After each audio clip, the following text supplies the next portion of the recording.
talagang mahalaga yung pagpahintulot natin, pagbibigay natin ng karapatan sa Diyos na i-guide tayo para maging maayos yung ating mga pagpapasya. Kasi yun lang ang dahilan nun eh. Paano ka magpapasya? Ang gagawin ng Diyos ay tayo, turuan tayo ng kanyang salita. Kaya ang salita ng Diyos, napakahalaga. Romans 10:17, di ba? Ang pananampalataya ay nagmumula sa pakikinig ng salita ng Diyos. Kaya yung mga tamad talaga makinig sa salita ng Diyos, hindi natin pinipilit. Mag-share ka. May alam na rin ako. May rin. Ayaw mo, di ba mo?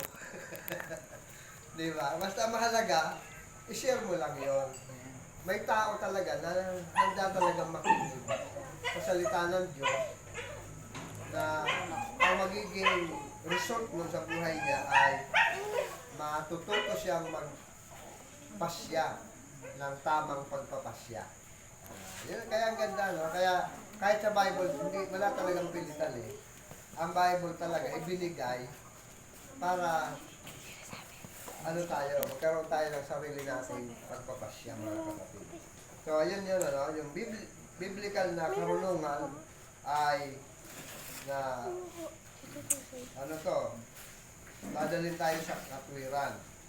So, pangalawa, it protects us from destructive choices. So, iingatan tayo ng Biblia, ng salita ng Diyos, para sa mga makapapahamak na pagpapasya. Minsan pinipili natin kasi yung mga nakakasira pala sa atin. Pero pag ang Bible ang ginawa nating liwanag, guide, ay ilalayo tayo sa kapahamakan. Amen. Ilalayo tayo sa kapahamakan ito. Sa Proverbs 22:3. Tawitaan 22 verse 3.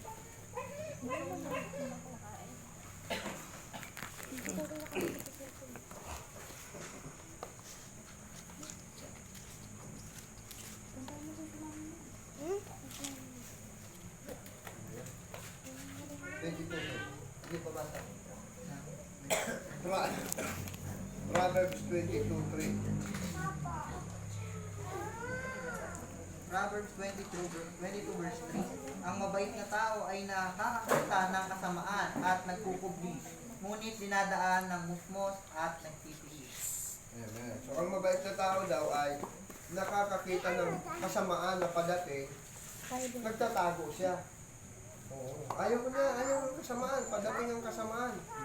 Yung mabait na tao daw, nakikita niyang padating ang masama, lumalayo siya. Nagtatago siya. Pero ang musmos, ano daw sabi? Ngunit dinadaanan ng musmos at dinadaanan. Kaya pala. Dinadaanan. Yung musmos, dinadaan, sinasagasa niya yun. Yung nakita mo, may mga tae. Musmos, sinasagasa niya. Meron tabak. Di ba?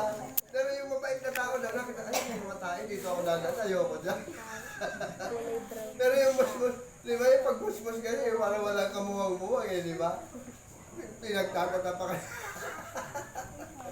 Kaya, yung sabi ng kawikaan, yung taong mabait, nakikita niyang may masamang padating, iwasan niya, tatago, ayoko na.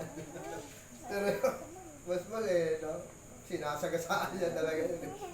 So, kahit siya na rin yung nadurog, wala. Siya na rin yung napahamak, na disgrasya, wala lang sa kanya yung mga kapatid. Para si J. Mark dati umuwi sa bahay, wit-wit yung mukha. Pero yan nga, sobrang naman pusa yung kumalmot sa'yo. Lahat. Pinagagalingan na niya. Yung pala nahulog sa kamatsili. Puro sugat niya. Grabing batang. Baka kulit talaga. Oo. Wala lang siya. Matindi. Tapos yung pusa ay puro galis. Halik-halik niya Puro halik niya. Nagkagalis din siya.